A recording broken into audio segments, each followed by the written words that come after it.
Assalamualaikum warahmatullahi wabarakatuh. Hari ini masuk ke arah. Jadi ada sebuah pasien frozen shoulder. Oke, ini ya. Frozen shoulder adalah suatu keadaan di mana seseorang atau pasien merasakan kondisi nyeri bahu yang membuat bahu susah digerakkan. Oke. Nyeri bahu ini dapat mengakibatkan ruang dalam sendi bahu mengecil secara bertahap. Oke. Gejala frozen shoulder, nyeri. Oke. Pada awalnya nyeri dirasakan ringan di daerah sekitar bahu bagian atas dan timbul hanya saat beraktivitas. Oke. Terutama pada gerakan-gerakan mengangkat lengan. Namun secara perlahan nyeri akan dirasakan setiap waktu bahkan saat istirahat. Ya. Nyeri dapat menjalar pada bagian depan bahu sisi depan, ya. Nyeri bertahap,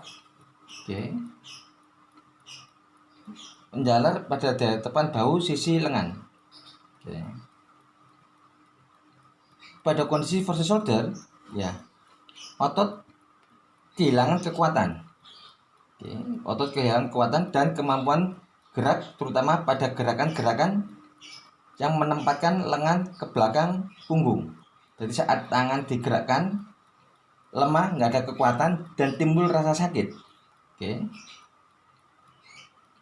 Semakin lama semua gerakan semakin terbatas dan terasa sakit. Ya. Saya ulangi.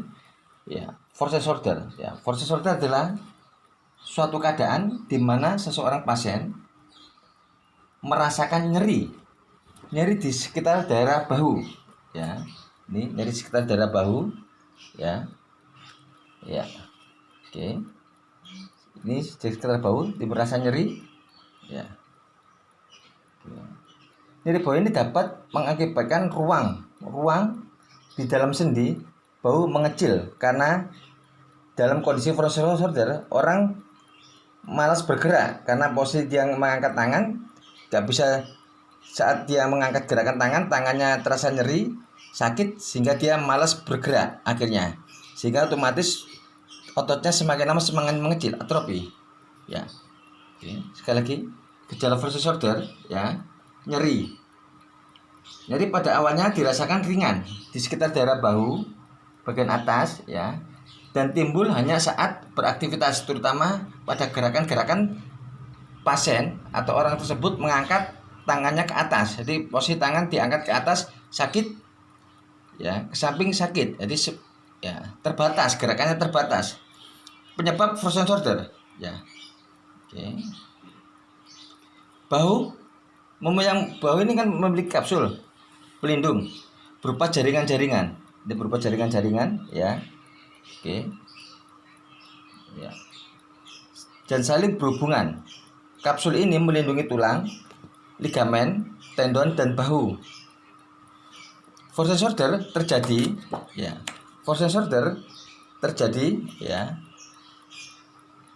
Karena jaringan parut membuat kapsul pelindung menebal, ya.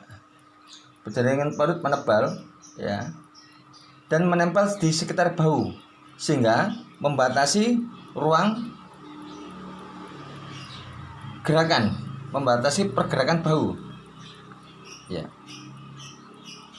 Risiko terjadinya frozen shoulder, ya, usia di atas 40 tahun perempuan, ya, atau pasca cedera. Pasca cedera dia terjatuh, ya, atau ya pasca stroke. Ya, ini kebetulan pasien pasca stroke, ya. Pasien stroke sudah baik sebenarnya, bagus, ya. Ya, kondisi fisiknya bagus sebenarnya, hanya lengannya sakit saat digerakkan. Kenapa? Karena saat terjadi serangan stroke, otomatis pasien ini, ya, tidak bergerak. Jadi gerakannya terbatas, ya, tidak bisa bergerak. Karena tidak bisa bergerak, ya, pasif, ya, maka terjadi gangguan frozen shoulder, bahu beku. Frozen artinya bahu, shoulder adalah beku. Frozen shoulder, ya, bahu beku. Ya. Oke, karena terjadinya pasca stroke gerak nggak bisa bergerak, maka terjadi gangguan frozen shoulder. Oke, ya, oke, ya. Sekali lagi, frozen shoulder. Ini frozen shoulder, ya. Ini posisinya, ya. Kita lihat. Ini, ya. Posisinya, ya. Ini kapsulnya, ini beku ya. Oke, ya. Ini kalau kondisi normal ya. Kondisi normal sama kondisi ya abnormal ya. Ya. Ini kan jaringan ya. Ini jaringan parutnya. Oke. Ya, sekali lagi, frozen shoulder adalah suatu keadaan di mana seseorang mengalami nyeri sekitar bahu. Oke.